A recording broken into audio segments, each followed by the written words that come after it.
شام کے 5 بجے ہیں۔ السلام علیکم، یہ ریڈیو پاکستان ہے۔ عمرانہ ناہید سے خبریں سنیے۔ اہم خبروں کا خلاصہ۔ وزیراعظم نے حکومت پنجاب کو عام آدمی کو فوری اور فعال خدمات فراہم کرنے کے لیے تمام ضروری اقدامات کی ہدایت کی ہے۔ مشیر تجارت نے کہا ہے کہ حکومت ٹیکسٹائل صنعت کی صلاحیت میں اضافے کے لیے قرضوں کی سہولت جاری رکھے گی۔ چین نے کہا ہے کہ وہ پاک چین آزاد تجارتی معاہدے سے بھرپور استفادے کے لیے چینی سرمایہ کاروں کی پاکستان میں سرمایہ کاری کی حوصلہ افزائی کرے گا۔ اقوام متحدہ نے خبردار کیا ہے کہ اگر فوری فنڈز نہ دیے گئے تو یمن کے 80 لاکھ افراد کی امداد اگلے مہینے بند ہو جائے گی۔ اور اب خبریں تفصیل کے ساتھ۔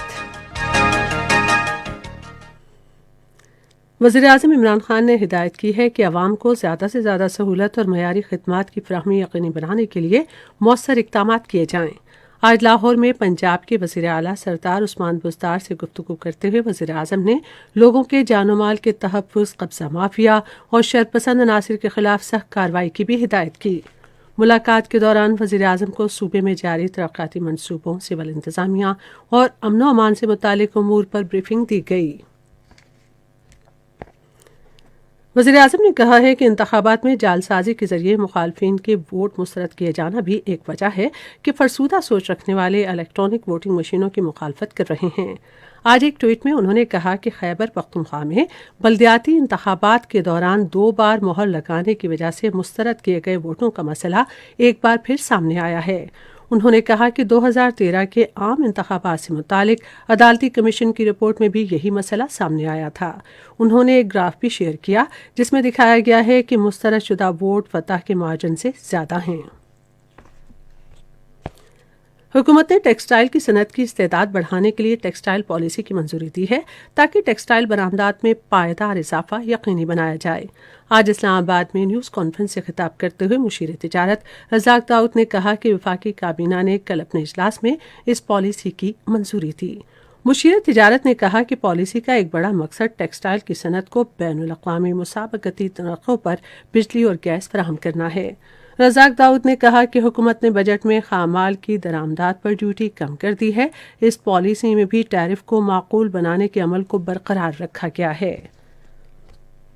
سینٹ کا اجلاس کل 10:30 بجے پارلیمنٹ ہاؤس اسلام آباد میں پھر شروع ہوگا۔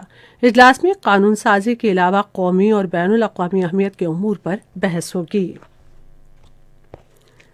ملک بھر میں کرونا وائرس سے متاثرہ مریضوں کی تعداد میں کمی کا سلسلہ جاری ہے اور یہ شرح 4.9% تک آ گئی ہے۔ National command and operation centre کے اعداد و شمار کے مطابق کرونا وائرس سے متاثرہ مزید 49 افراد جاں بحق جبکہ 2465 افراد میں وائرس کی تشخیص ہوئی ہے۔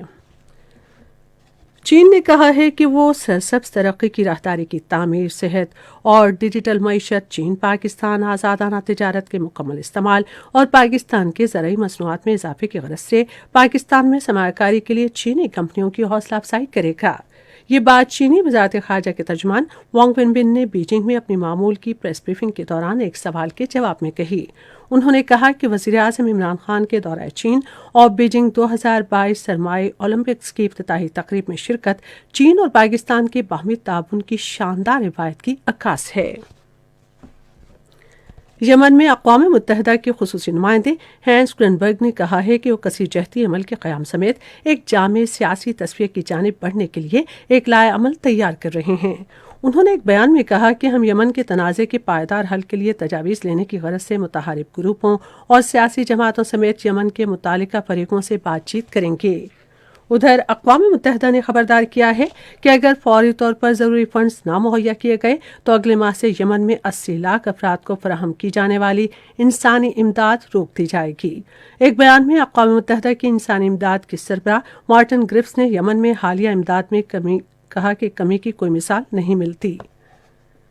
اس کے ساتھ ہی خبریں ختم ہوئیں۔